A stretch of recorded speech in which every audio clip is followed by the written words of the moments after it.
Some people ask themselves, what do you mean by divine counsel? The mind of God pertaining a thing as divine counsel. His wisdom in a thing as divine counsel. All you need in this world is the voice of God. You might have a situation you're going through, but all you need is just to hear the voice of God in that situation, and your life changes. There are many people in this life or this world who are at crossroads of many things, and those crossroads drive them back to one thing. They don't know what God is saying pertaining a particular issue.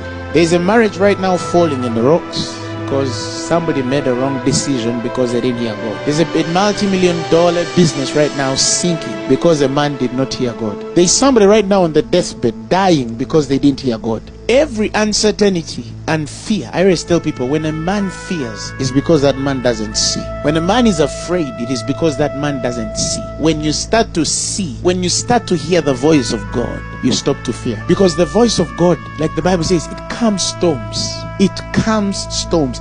As in, just to know that it doesn't matter what you're going through right now, God said you're going to go through it. But do you see the importance, how serious it is just to know that God said? Do you know the power, the difference it makes just to know that God has spoken it? It changes everything. I mean, that's why I tell Christians to hear on a thing, even if it takes you 20 years, wait until you hear. Even if it takes you 30 years, wait until you hear. Even if it takes you 40 years, wait until you hear. Because once you hear and you make the move, that's it. Whichever way it's interpreted, I must hear God before I move. Do you understand what I'm saying? Because there's a huge danger when you make a decision without hearing God. God has a way of preserving us. He has a way of preserving us. When a man is after God's own heart, there's a way he relates with the presence. He can't come out of the presence. There's a certain thirst and hunger he has for the presence.